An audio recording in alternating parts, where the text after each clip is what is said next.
유효한 기도라고 여기 써 있는데, 효과적인 기도 이러면은 약간 조금 애매한 표현일 수 있겠네요.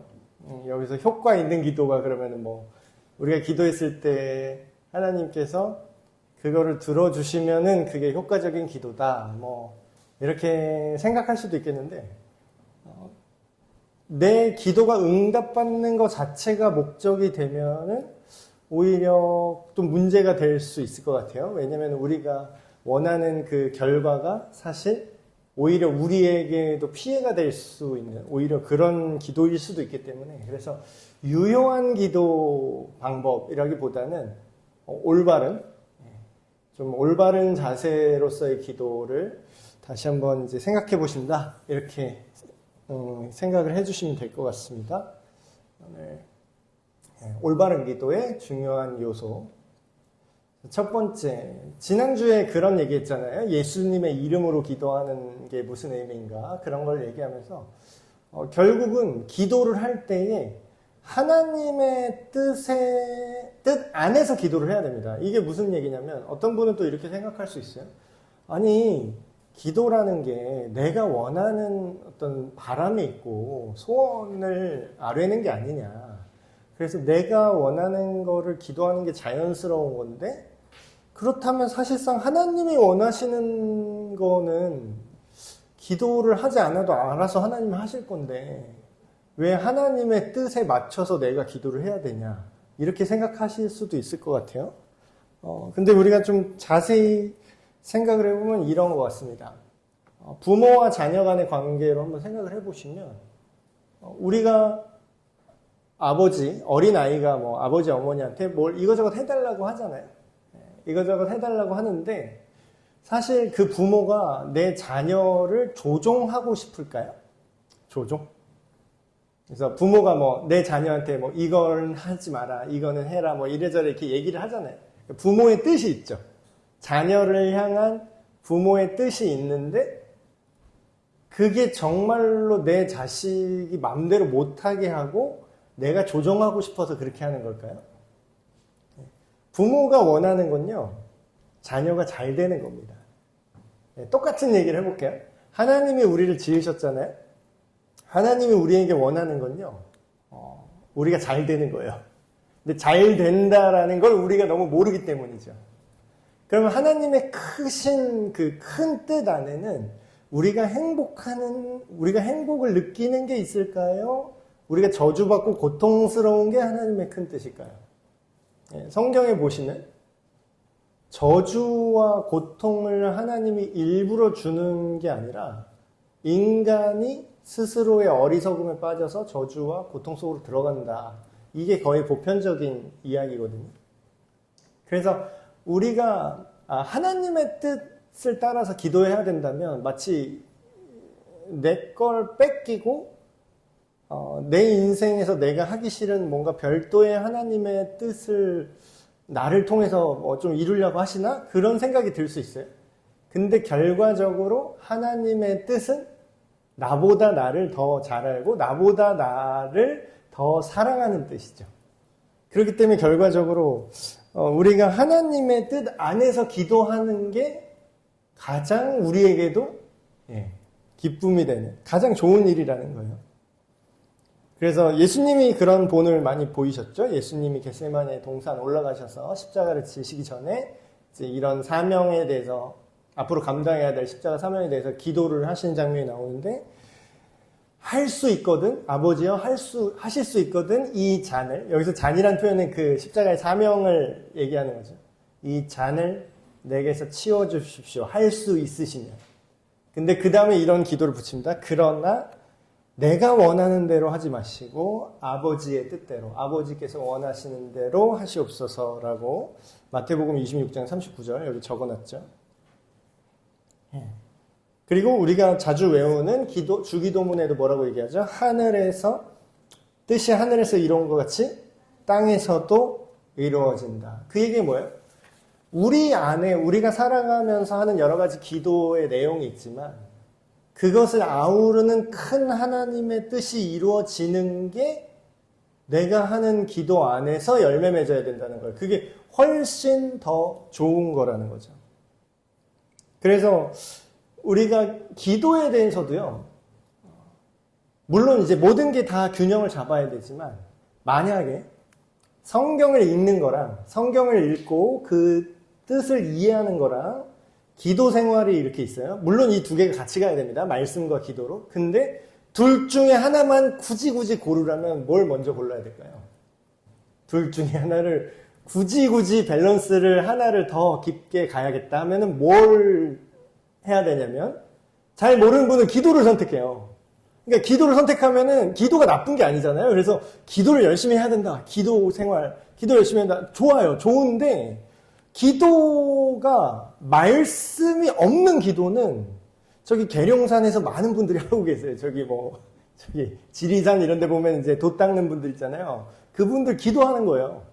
근데 그분들이 성경에 대한 이해가 없기 때문에 성경을 읽어도 막 되게 주술적으로 막 이렇게 기도하면서 막 여기 갑자기 펴가지고 여기 말씀 받았다 막 이래요.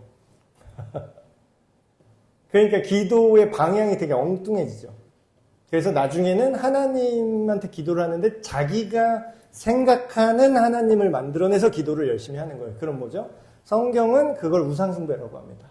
근데 이제 그분은 자기가 기도를 충만히 기도 생활을 열심히 하고 이 세상에 나보다 기도 열심히 하는 사람은 없을 거야 이렇게 생각하면서 거기에 계속 빠져드는 거죠.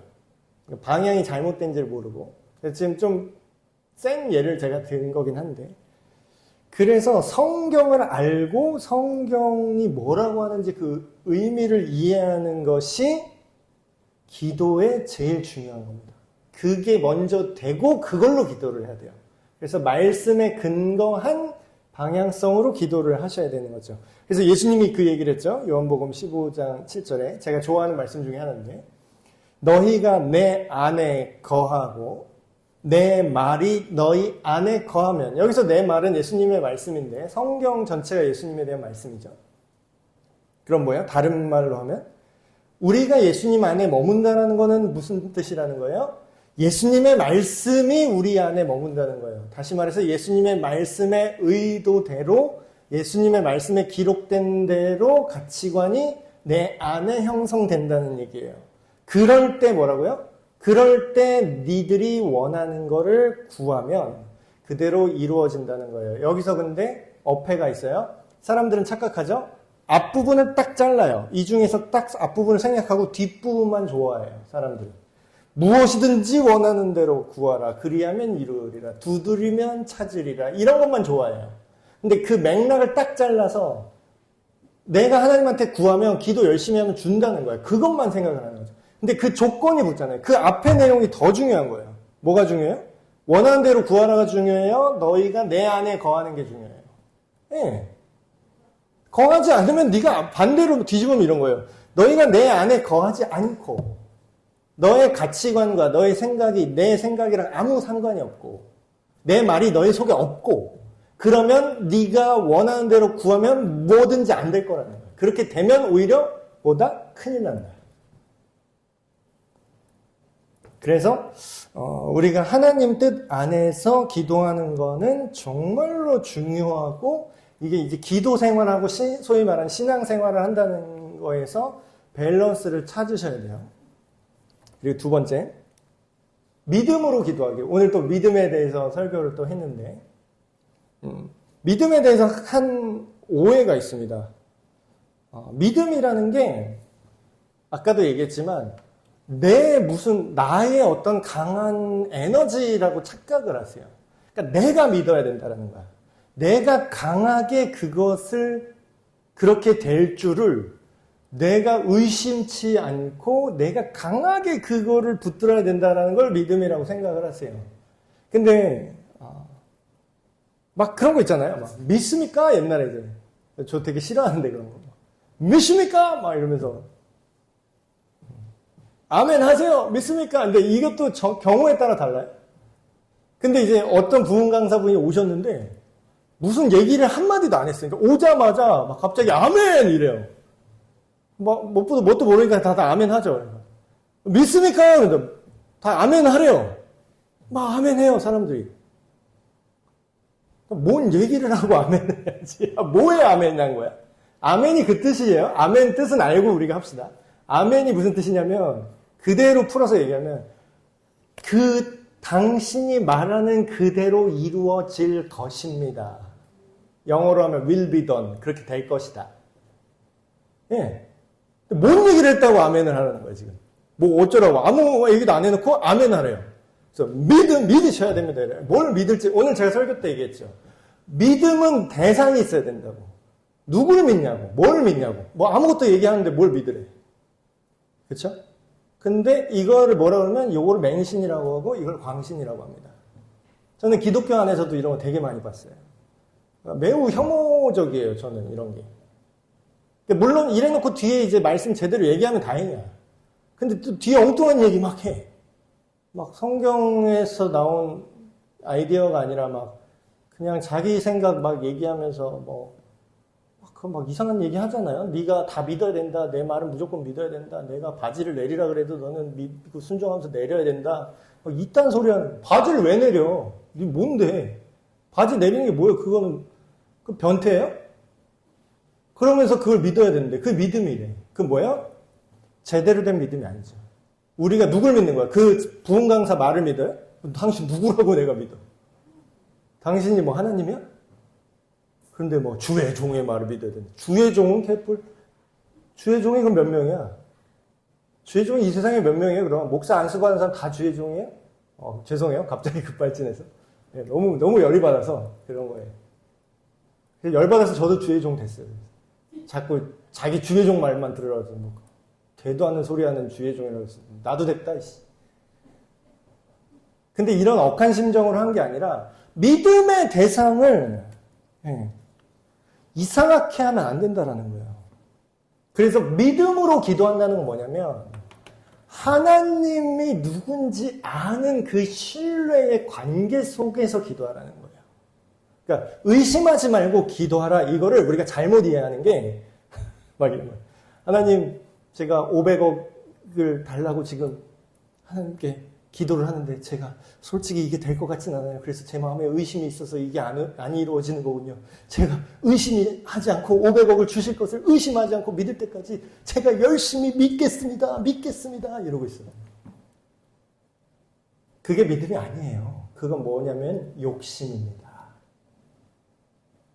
실제로 500억을 주실 걸로 믿으려면 500억을 벌 수 있는 일을 해놓고 믿으라고.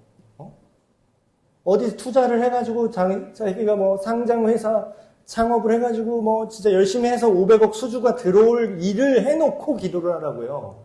근데 개뿔 아무것도 안 해놓고서 믿습니다. 믿는 대로 될지어다. 그건 믿음이 아니라 광신이라니까 그거. 당신들 미친 거예요. 주의 종이니까 이제 말할 수 있죠. 성경적이지 않은 얘기입니다. 예수님이 이런 얘기를 하시죠. 그러므로 내가 너에게 말하니 무엇이든지 기도하고 구하고 이런 것은 받은 줄로 믿으라. 그리하면 너에게 그대로 되리라. 이것만 좋아해요. 이 전에 무슨 얘기 있었는지 아세요? 그러니까 맥락을 보셔야 돼요. 맥락을. 대화의 앞뒤를 보셔야 된다고요. 이게 어느 상황에서 이 얘기가 나왔는가. 기독교 신앙이 이단적이 되고 이상하게 된 힘을 잃은 거? 말뿐인 기독교 신자, 말뿐인 교회들 많은데 실제로 삶의 선을 이룰 실력을 없는 이 땅에 이런 수준이 된 거는 이것 때문에 그래요. 정확히 이것 때문에 그럽니다. 말씀을 듣는데 제대로 듣지를 못해요. 전하는 자들도 문제가 있고 듣는 자들도 문제가 있죠. 전하는 자들이 이상하게 얘기하면 그 사람들은 그분한테 아멘을 하시면 안 돼요. 꺼지라고 얘기를 못 하긴 좀 그렇지만 그러면 이제 그 교회를 이제 보이콧 하셔야 되는 거예요. 그런 부흥 강사는 다음부터 부르면 안 되는 거예요. 그런 사람 굶어 죽게 해야 돼요. 이 일을 못하게 해야 된다고. 근데 실상은 그런 분들이 돈을 많이 버시죠. 왜냐면 헌금 강조하면서 돈을 이렇게 소위 말하는 돈을 이렇게 쫙 잘 뽑아주니까 다음에 또 부르면 돈을 벌어다 주니까. 그러니까 이게 참 어두운 내부 사정을 또 본의 아니게 얘기를 했는데. 그래서 믿음은 선동이 아닙니다, 여러분. 믿음은 선동으로 생길 수가 없어요. 광신은 선동으로 생겨요. 맹신은 선동으로 생깁니다. 진짜 믿음은 뭐예요? 오직 하나님과의 관계만으로 생겨요. 그래서 믿음을 가지고 기도하라는 건 내가 이걸 해줄 걸로 내가 강력하게 암시를 갖고 내 신념을 강하게 가지면 500억이 생긴다 이런 게 아니라 하나님과의 관계가 신뢰가 두터워야 된다는 거죠. 세 번째, 순종. 할 마음이 없는 사람한테 하나님이 응답을 주실까요? 응답을 주실까? 물론 성경에 보면은 하나님이 강권적으로 할 마음이 없는 사람한테 무슨 일을 시킨 장면이 종종 나옵니다. 아주 한정적으로요. 나는 500억을 가질 실력이 안 되는데 하나님이 강권적으로 저한테 500억을 줄 일은 절대 없어요. 근데 성경에 유일하게 한 가지 경우에만 강권적으로 내가 순종을 하기 싫어도 끌고 가신 경우가 한 경우가 나와요. 딱 이 한 경우입니다. 뭔지 아세요? 생명을 살리는 복음 전하는 경우에만. 그건 하나님의 큰 뜻이기 때문에 우리 순종의 여부와 상관없이 강권하시기도 하고요. 그러면 순종 안 하는 애들은 제껴놓고 순종하는 다른 사람을 또 찾으세요. 그 정도로 하나님이 급한 거예요. 복음 전도는. 영혼 살리는 일. 근데 그 이외에 일상적인 우리가 하나님께 구하는 모든 기도의 방식들 있잖아요. 우리가 하나님의 큰 뜻 안에 들어갈 마음이 없다면 그걸 들어줄 이유가 없는 거예요. 여기 많은 구절이 나오죠. 내가 나의 마음에 죄악을 품었더라면 주께서 듣지 아니하시리라. 사람이 귀를 돌려 율법을 듣지 않으면 그의 기도도 어떻다고요? 가증스럽다고. 그래서 우리가 기도할 때 좀 제대로 배우신 분들 같은 경우는 기도할 때 시작을 회개기도부터 하세요. 회개기도. 제대로 배우신 분들. 내가 지금 하나님과, 그러니까 관계 설정부터 제대로 하는 거죠. 내가 하나님한테 하나님을 서운하게 한 게 있는가. 그런 거를 이제 자기 삶을 돌아보면서 하나님 앞에 관계 설정을 먼저 정리를 하는 거죠. 그래서 회개하고 잘못된 거 아뢰고 이렇게 하고 정리한 다음에 그 다음에 이제 내가 하고 싶은 말 해요. 아주 성경적인 거죠. 기도가 주술이 아니라 관계이기 때문에 당연히 이러한 관점으로 기도를 하셔야 됩니다. 사랑하는 자들아, 만일 우리 마음이 우리를 책망할 것이 있으면, 쉽게 말하면 찔리는 거죠. 하나님 앞에 찔리는 게 있어요. 왜 찔리겠죠? 왜 찔리는 거죠? 순종을 안 한 부분이 있으니까. 뭔가 하나님이 이렇게 하라고 했는데 내가 삐된 어떤 부분이 있잖아요. 그러면 일단 기도하는 사람 입장에서부터 막히기 시작합니다. 내가 양심이 있으면 내가 생각해도 내 얘기 듣기 싫겠다 싶을 거예요.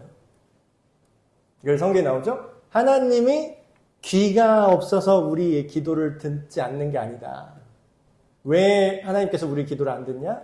하나님과 우리 사이에 죄가 가로막아서 하나님으로 하여금 못 들으시는 게 아니라 안 들으시는 거죠. 들어줄 필요가 없는 거죠. 자기 욕심으로 악한 것만 계속 요구하는데, 말도 안 되는 것만 계속 요구하고, 그거 들어주면 더 다른 사람 피해 입히고 더 나쁜 것만 계속 구하고 있는데 하나님 뜻에는 아무것도 순종하는 게 없죠. 그 반대로 가는데 당연히 들어줄 수가 없는 거죠. 근데 그러면 우리가 기도 응답을 받으려면 무조건 우리 인생이 100% 하나님께 순종하고 깔끔해야 우리 기도가 응답받는가? 그렇지가 않아요. 다행히도. 어떻게?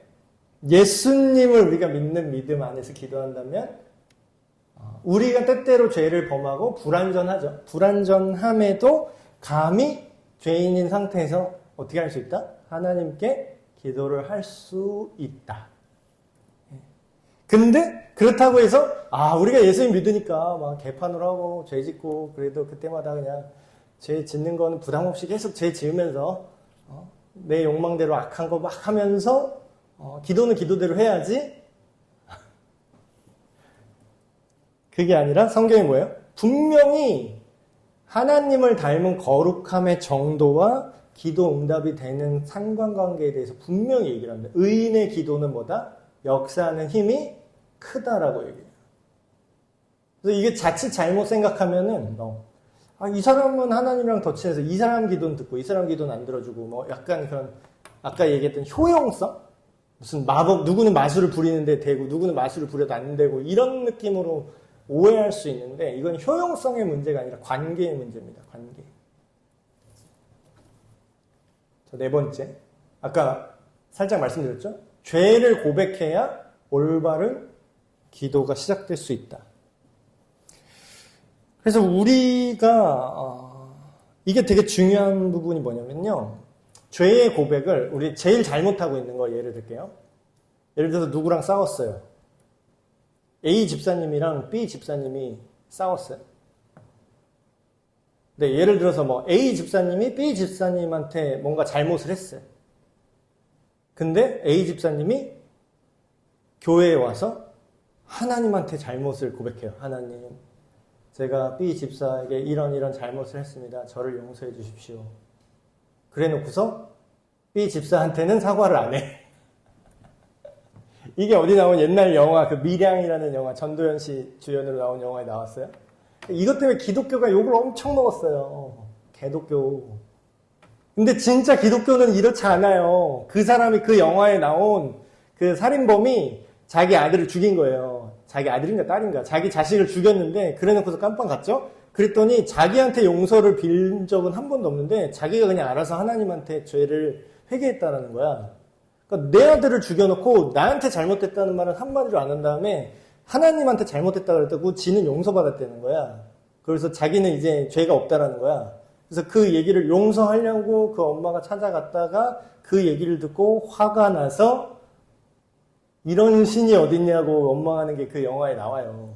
그래서 그거 갖다가 이제 기독교가 마치 기독교 교리가 다른 엄한 사람한테 잘못해놓고 하나님한테만 용서받으면 장땡이다 이런 식으로 오해를 한 거죠.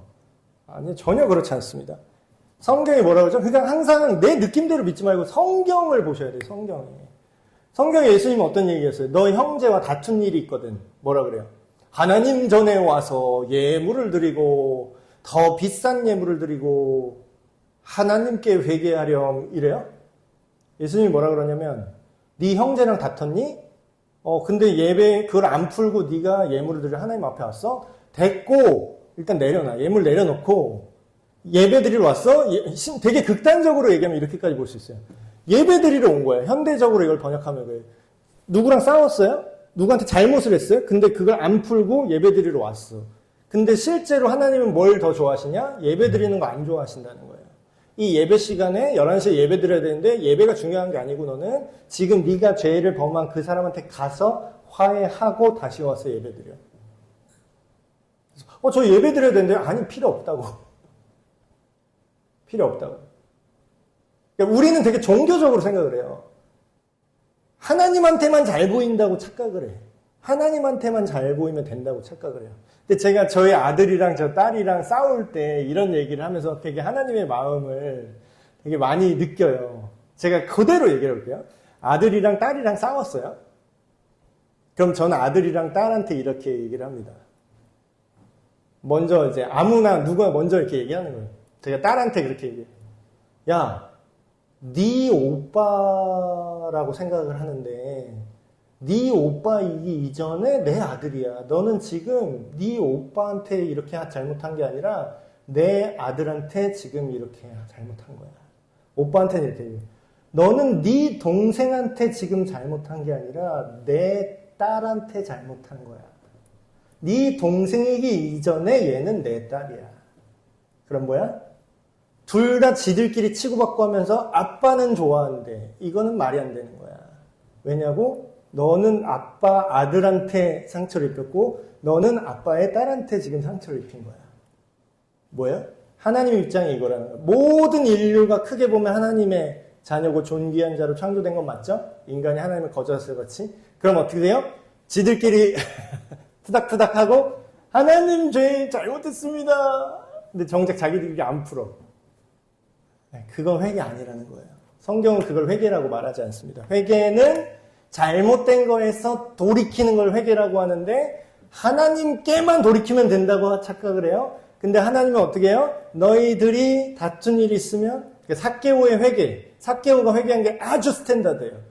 잘못을 누구한테 했어요? 물론 크게 보면 하나님한테 했지. 근데 자세하게 들여다보면 뭐예요? 사람들에게 내가 세리 노릇하면서 지금 말하면 세금 징수원이에요. 세금 징수하면서 다른 사람한테 돈 이렇게 띵땅 친 거예요. 돈 더 막 걷어내고.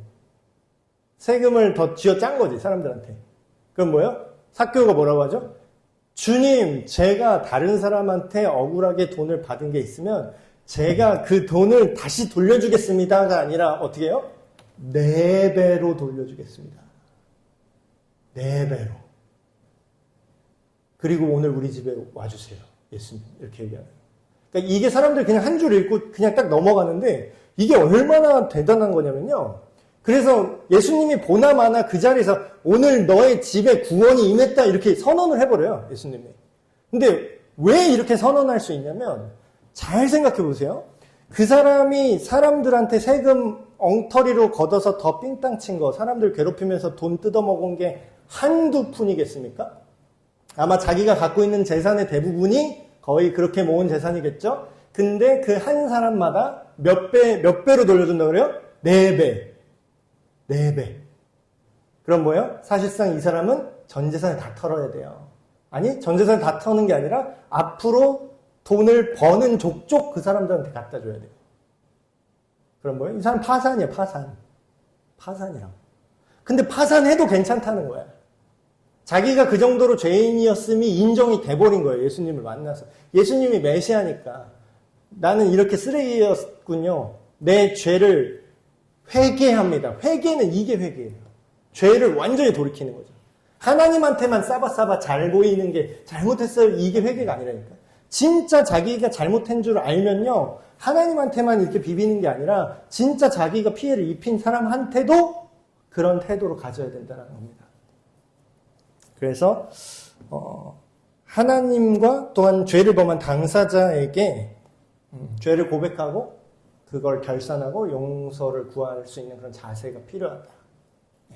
근데 또 조심해야 될 게 있어요. 사람들 또 착각해갖고 막 한때 또 유행한 적이 있어요. 막 토설기도 막 그래서 죄를 고백해야 되는데, 근데 여러분 옛날에 우리나라 평양 대부흥 운동이 우리나라 초기 교회 때 있었거든요. 그때 그 부흥 운동이 어떻게 불씨가 붙었냐면 그렇게 역사적으로 이제 기록이 되어 있는데, 또 교회 장로님이 되게 양반이죠. 그 시대는 약간 조선이랑 이제 겹쳐 있는 시대니까 양반 집안에서 이제 예수님을 믿은 장로님이 계셨는데 그분이 갑자기 일어나서 집회예요. 성도들이 막 있어요. 집회인데 갑자기 자리에서 일어나서 성령께서 이제 깨닫게 하신 거죠. 회개를 시키는데 내가 사실 뭐 첩이 있었고 뭐 이러면서 자기 죄를 막 얘기하는 거예요. 네. 내가 차라리 첩이고 뭐 우리 집 종놈이 있는데 이놈이 같은 예수님 믿는데 내가 형제로 대하기보다는 이놈 새끼로 대했습니다. 내가 예수 그리스도 안에서 형제와 자매고 우리가 다 하나라고 하는데 내가 집에 가서는 이 종놈 새끼 이러면서 내가 그 옛날에 그 습관을 버리지 못했고 막 그러면서 자기 죄를 막 토설한 거예요. 그때부터 부흥이 시작됐습니다. 그래서 근데 사람들이 이게 되게 그거는 성령님께서 그렇게 부흥을 일으켜셔서 사람들이 회개가 이렇게 번져나가고 그래서 자기 죄를 회개하고 해결하고 다시 하나님의 다스림으로 들어오고 이런 엄청난 교회 부흥의 역사. 그래서 평양에서부터 교회가 엄청 커졌거든요. 우리나라는. 근데 이제 그걸 어디서 본 건 있어갖고 어설프게 따라하는 거예요. 무조건 죄 다 일어나서 다 고백해 이러는 거야. 그럼 여러분 그러면 어떻게 되는지 알아요? 자연스럽게 성령께서 자발적으로 하게 하는 거는 은혜지만 그거를 막 다 프로그래머 시키잖아요. 그거를 일어나서 막 제가 그 양 두 개를 다 봤습니다. 누가 갑자기 일어나서 막 자기 얘기를 하는 거예요. 대학 다닐 때 수련회 같은 거예요. 대학교 수련회인데 우리 다 서로 알아. 막 다 동기고 막 선배고 후배야 다 알아. 근데 물론 다 기도 안 하면 눈은 감고 있지만 목소리만 들으면 누군지 알 것 같아. 막 일어나서 뭐 내가 뭘 했고 막 다 얘기를 하는 거야. 근데 그다음부터 그 사람 얼굴을 어떻게 봅니까? 그러니까 은혜 넘치고 막 이럴 때는 좋아요. 그때 아멘 하면 다시 이제 맨정신으로 학교 다녀야 되잖아. 그러면 성숙한 사람들은 그거를 잘 받아들이고 넘길 수 있지만 성숙하지 못한 사람은 그 사람을 볼 때마다 어떤 생각이 들까요? 이 정도로 쓰레기였어? 뭐 이렇게 되는 거지. 우리가 성령께서 그렇게 은혜를 주셔서 자발적으로 그렇게 은혜 안에서 회개하지 않고 기계적으로 하면 그런 문제가 또 생깁니다. 그래서 죄의 고백을 우리가 해야, 회개를 올바르게 해야 하나님께서 우리의 기도를 들으시고 하나님과의 관계가 다시 소통이 된다. 이건 맞는 말이지만 그걸 또 기계적으로 하면 위험해요. 그래서 개인적으로 속으로 하셔도 하나님은 다 들으시니까. 네. 5번째. 다른 사람을 용서하기. 이건 대놓고 성경에 써 있는 거죠. 서서 기도할 때에 아무에게나 혐의가 있거든 용서하라. 그리하여야 하늘에 계신 너희 아버지께서도 너희의 허물을 사하여 주시리라. 대놓고 거기 성경에 보면 그런 본문도 나오죠. 자기한테 큰 돈을 예를 들면 이런 거죠. 100억을 나한테 빚진 애한테 그 빚을 탕감을 해줬는데 그 애가 또르르 가더니 자기한테 1억 빚진 애한테 멱살 잡고 돈 갚으라고 너 구속시킬 거야 이랬어요. 그러니까 그게 100억 용서해 준 사람을 보면 얼마나 그게 같잖아요. 그래서 야, 너는 100억이 탕감받았는데 너는 1억 갖다가 지금 그러면은 나는 너를 용서했는데 너는 더 적은 금액도 얘한테 용서를 안 하는 거 보니까 너도 다시 깜빵 가라. 그래서 처벌받은 내용이 성경에 그대로 나오죠. 그게 하나님의 심정이라고. 하나님이 우리를 용서하기 원하시죠. 그렇죠? 하나님의 심정이 그거예요. 근데 우리가 우리한테 죄를 지은 사람을 용서하지 못한다면 그걸 볼 때 하나님의 심정이 아까 우리 아들, 딸을 보는 심정이 있어. 나는 얘를 용서해줬어. 우리 아들이 나한테 큰 잘못을 한 거를 용서를 해줬는데 우리 아들이 예를 들어서 자기 동생이 조금 실수를 이렇게 딱 쳤는데 날 때렸어! 막 이러면서 막 때려. 그럼 어때요? 얘한테 용서는 용서가 필요 없는 존재인 거예요. 내가 너한테 한 용서를 기억을 못 하는 거지. 이게 얼마나 큰 용서고 은혜라는 거를 얘는 이해를 못 하는 거예요. 그래서 우리가 다른 사람을 하나님의 심정으로 대하지 못한다면 우리의 마음의 소원과 생각이 하나님한테 받아들여질 거라고 생각하는 게 말이 됩니까? 안 되죠. 네. 그래서 우리가 어렵지만 하나님께서 먼저 나를 용서하신 걸 생각하면서 다른 사람의 죄를 덮어주고 용서하는 거를 우리가 좀 길러야 되는 거죠. 6번째, 겸손한 자세로 기도하지 않으면 하나님께서 듣지 않으십니다. 성경에 되게 많은 내용이 나오죠. 되게 자랑하듯이 기도하는 사람. 하나님의 심정은 하나님이 교만한 자를 제일 싫어하세요. 교만한 자를 물리치시고 겸손한 자에게 은혜를 주신다. 그래서 당시에 누가 생각해도 이제 세금 공무원, 당시에 로마에 빌붙어서 사는, 우리식으로 말하면 친일파예요. 우리식으로 말하면. 일본 제국주의 시대 때, 일본 제국주의 정부가 우리나라를 침략해서 이렇게 하고 있는데, 고통받고 있는데, 우리 조선인들을 괴롭히면서 막 세금을 뜯어가고 악나라에 하는 사람 세금 공무원. 네, 그런 느낌이라고 보시면 돼요, 세리. 로마로 바뀌었을 뿐. 그럼 어때요? 세리는 누가 봐도 죄인인 거예요. 그래서 세리가 기도하면 당연히 하나님은 안 들을 거라고 생각하고 있었어요. 사람들이. 근데 그 옆에서 사람들이 되게 의롭고 정의롭다고 누구라도 생각할 수 있는 그런 회당의 장. 지금 말하면 뭐 담임 목사인가요? 뭐 그런 느낌일 것 같아요. 예배당의 장. 그런 사람이 되게 보란듯이 기도하는 거예요. 하나님 다 들리게, 다 들으라고. 그렇게 기도하는 사람이 있어요. 대표 기도하시는 분들은 되게 조심하셔야 돼요. 그래서 대표 기도할 때 이제 잘못하는 케이스가, 우리 교회는 그런 경우가 없는데, 이제 다른 교회에서 되게 잘못하시는 부분이 뭐가 있냐면, 이게 기도를 하는 건지, 다른 사람 욕을 하는 건지 알 수 없는 기도를 하시는 게 있어. 예를 들면은 대표 기도라고 나왔어요. 기도를 하는데, 누구누가 이렇게 생각을 하는 거는 참 하나님께서 마음이 안 좋으실 것 같습니다. 막 이러면서 이번에 우리 교회가 뭐 이렇게 하기로 결정이 됐는데 이거는 하나님의 마음을 근심케 하는 사건이 아니라고 생각됩니다. 막 이런 식으로 기도하는 사람이 있어요. 그 뭐예요? 앞에서 그냥 매기는 거죠, 사람들. 기도가 아니라. 그러니까 기도라는 형식을 빌려서 욕을 하고 싶은 거잖아요, 이건. 이게 뭐예요? 교만한 기도라는 거죠. 하나님, 저 사람은 저렇게 잘못하는데, 저 성도 누구는 이렇게 잘못하고 있지만서도 하나님께서 은혜를 주셔서 저 사람의 마음을 돌이키게 하시고 막 이래 대표 기도인데 사람들 다 들으라고. 더 심한 거 봐. 우리 목사님 이렇게 하시는데 목사님 욕할 때도 있고 뭐 장로님 욕할 때도 있고 뭐 다른 집사님 욕할 때도 있고 막. 그럼 이게 무슨 기도야.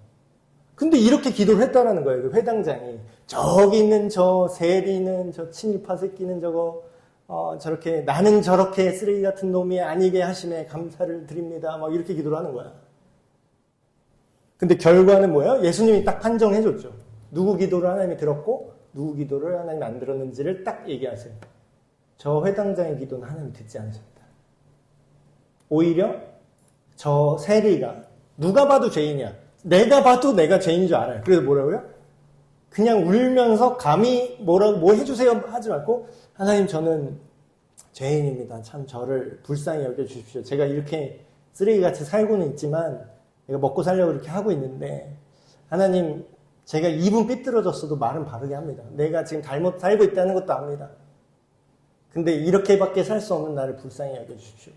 신음하듯이 기도를 하는 거예요. 그럼 하나님이 어떤 기도를 기뻐하신다고요? 겸손하게 설령 죄인일지라도 아직 죄인 되었을 때도 사랑하신다고 그랬죠. 자기가 죄인인 걸 인정하고 자기 죄에 고통받는 자에게 하나님이 구원의 손을 베푸신다고요.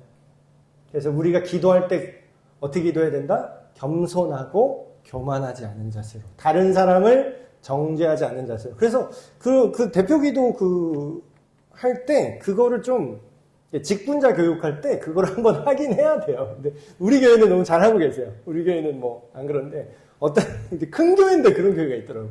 뭐 대표 기도 시간이 무슨 자기가 공격할 타겟을 정해서 공격하는 시간이에요. 근데 누가 봐도 알지. 그 안에서 막 성도님들 그 안에 앉아 있는 성도들 막 불안불안해. 기도를 듣는 게 막 불안해. 저거 어떡하지? 막. 그 예배가 얼마나 불편하겠어. 그렇죠? 7번째, 응답받지 못할 때에 대한 이야기. 지난번에 크게 집중적으로 왜 하나님이 모든 것을 다 안 들어주시나 이런 주제로 한번 얘기를 했었죠. 똑같은 얘기지만 압축해서 말씀드리면 기도가 응답이 안 될 때 내가 이런 기도를 드렸는데 이게 안 이루어졌어요. 내가 원하는 시간에, 내가 원하는 때에. 그러면 몇 가지 이유가 있는데 첫 번째, 하나님의 때가 있어요. 하나님의 시즌이. 저를 예로 들어볼게요. 제가 재수를 했는데 재수마저도 실패했어요. 제가 원하는 대학에 못 갔습니다. 두 번째, 2년을 도전했음에도. 그때는 저는 이렇게 생각했어요. 하나님 내 기도 안 들어줬네. 근데 지나고 보니까 재수학원에서 배웠던 그 책을 읽는 방식, 글을 읽는다는 게 뭔가 그런 거를 1년 동안 배운 게 나중에 어떻게 됐다고요? 하나님의 때가 되니까 제가 신학을 할 때 저는 음악 전공을 했음에도 불구하고 모든 신학 서적을 너무 쉽게 읽을 수 있었어요. 그때 재수를 했기 때문에. 그 훈련을 받았기 때문에. 그럼 뭐예요? 그때 내 기도가 응답이 안 된 줄 알았는데 더 큰 응답이 이루어졌어요. 하나님의 때가 아닐 수 있다는 거예요. 내가 원하는 방식으로 내가 원하는 때에 이루어져야만 응답이 아니에요. 돌아서 생각해봤으면 그때 그게 됐으면 오히려 더 잘못됐을 수도 있었던 거죠. 그리고 두 번째, 대표적인 거. 하나님의 뜻에 안 맞는 기도라면 당연히 응답을 받지 못하죠. 왜냐고요? 그걸 들어주는 게 너한테 더 안 좋아지니까. 예수님이 얘기하잖아요. 독을 달라고 그러니까 떡을 달라고 하는데 독을 주겠느냐. 하물며 하나님이 너희가 필요한 게 뭔지를 모를까 보냐? 이렇게 얘기하시죠. 근데 실제로는 하나님이 우리의 그 어리석음을 너무 잘 아세요. 우리가 얼마나 어리석냐면요. 나 자신을 죽이는 거를 달라고 할 때도 있어요. 심지어. 그 기도 응답이 이루어지면 되게 위험한 기도를 할 때가 있어요. 그럴 때는 응답을 안 해주시는 게 은혜예요. 대표적인 거. 돈 주세요. 대표적인 거. 여러분 준비가 안 됐는데 돈이 생기면 사람이 망합니다. 사람이 아주 크게 타락할 수가 있어요. 준비가 안 됐는데 통장에 500억이 꽂히잖아요. 그러면 일단은 그 돈에 대한 전문가들도 똑같은 얘기를 합니다. 돈이 있는 사람은 돈을 유지할 수 있는 사람이라고. 그거를 굴릴 줄 아는 사람이고 그거를 새 나가는 걸 막을 수 있는 사람이 부자인 거라고요. 근데 졸부 있죠. 갑자기 막 로또 맞아서 돈 생긴 사람. 그 사람은요, 돈을 유지할 줄을 몰라요. 그거를 어디다 투자를 해서 어디다 분산을 해놔서 그걸 어떻게 관리해야 되는지를 모르는 상태에서 돈이 생겨버렸어요. 그럼 어떻게 해요? 도박하거나 사기당하거나 주변 사람들한테 막 다 뿌리고 흥청망청 쓰거나 아니면 뜯기거나 결국은 자기가 담을 그릇에 맞게 다시 거지가 된다. 네, 똑같은 거예요. 우리가 원하는 게 다 이루어지는 게 축복이 아닙니다. 오히려 저줄 수도 있어요. 그래서 하나님께서 더 크신 의도에 의해서 거절하실 때가 있다. 그래서 이런 경우도 있어요. 평생에 걸쳐서 기도를 했는데 내가 살아있는 동안 그 기도 응답이 안 이루어질 때도 있어요. 근데 내가 죽고 나서 다음 세대에 그게 열매 맺는 경우도 있습니다. 그러니까 우리는 모르는 거예요. 우리가 사는 동안만이 전부가 아니기 때문에 영원한 하나님 나라를 하나님께서 주시기 때문에 그래서 좀 넓은 관점을 가지시면 될 거고 또 마지막으로 기도에 대해서 자꾸 뭘 얻어낼 수 있냐 못 얻지 못할 것인가 그런 관점으로만 생각을 해요. 내가 기도를 해서 이걸 얻어낼까 이거를 못 얻을까. 근데 그게 되게 유치한 생각이고요. 그게 어떻게 보면은 하나님이 되게 서운해하실 법한 사고방식입니다. 내 자녀가 나한테 맨날 돈 줘, 아빠 돈 줘, 뭐 과자 사줘, 뭐 해줘, 나이 먹었더니 집 사줘, 나이 먹었더니 뭐 해줘, 막 계속.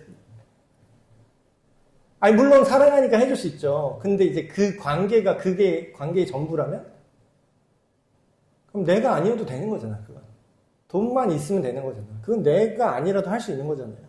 아까도 설교 시간에 얘기했죠. 사람들이 내가 원하는 바만 이루어질 수 있으면 그게 천지신명이든 뭐 무당이든 귀신이든 뭐 장군신이든 내 알 바 아니고 내 문제만 해결해 주시오 이거잖아요. 그거 옛날에도 똑같아요. 중세에도 그 마귀 악마한테 혼을 팔더라도 이걸 해주세요 하잖아요. 응? 그건 뭐예요? 잘못된 대상과 잘못된 관계라는 거예요. 기도는 뭐라고요? 하나님과의 관계이자 소통. 그렇다는 측면으로 생각해 볼 때 기도에 있어서 태도가 중요하죠. 찬송하는 마음과 감사하는 마음으로 기도를 해야 돼요.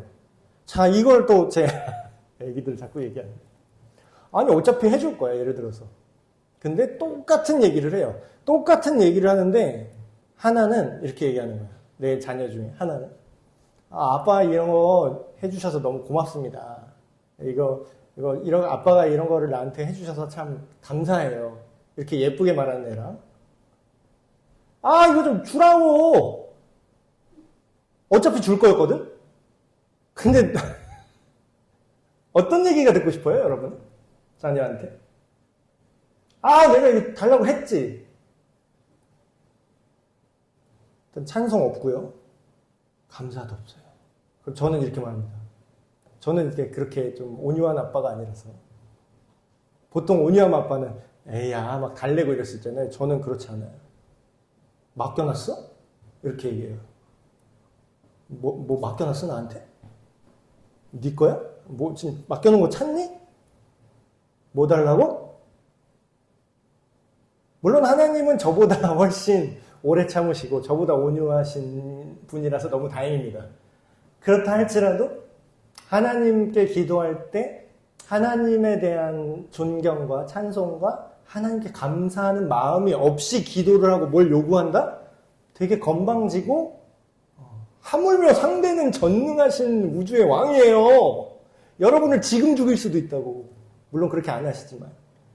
근데 감사 없이 막 이거 안 해줬어요. 이거 왜 안 해줘요.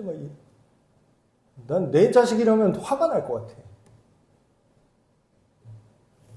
정리하겠습니다. 오늘 기도에 대한 얘기를 이렇게 마무리를 하는데요. 여러분 기도하실 때 아까도 믿음도 마찬가지고 기도도 마찬가지고 그 하는 행위 자체에 집중하지 마시고요. 그게 어떠한 맥락 속에서 어떠한 자세로 해야 되는 건지 그거를 우리가 알면서 하면은 조금만 해도 되게 효과적일 수가 있습니다.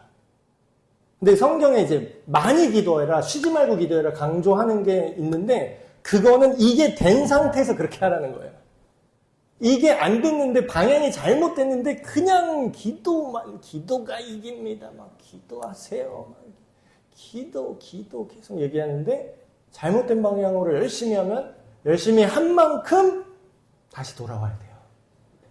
그래서 오늘 기도에 대해서 2주에 걸쳐서 하나님께 어떠한 심정으로 어떠한 자세로 신앙생활은 뭐다? 자세다. 네, 제가 기도하고 마치겠습니다. 하나님 아버지, 우리가 감히 하나님께 기도할 수 있게 허락해 주심에 감사를 드립니다. 우리가 감히 하나님께 말을 섞을 수 있고 하나님께 아뢰일 수 있는 그 예수님의 십자가의 그 공로를 의지하면서 주님 앞에 나아갑니다. 우리가 주님을 만날 때에 우리를 사랑하신 하나님의 은혜 안에 머물게 하시고 우리가 이기적으로 하나님 앞에 찡얼대거나 투덜대거나 하나님의 목을 잡고 흔드는 것이 아니라 하나님을 사랑하고 하나님을 존경하고 또한 하나님의 뜻을 구하면서 하나님께 내 뜻을 겸손히 아뢰고 또한 내 뜻이 잘못되었다면 언제든지 그것을 수정하고 바로잡고 순종할 수 있는 그런 귀한 주님의 자녀가 되게 하여 주시옵소서. 우리의 기도를 항상 듣고 응답하여 주시는 우리 주 예수 그리스도의 이름으로 기도합니다. 아멘. 네, 마쳤습니다.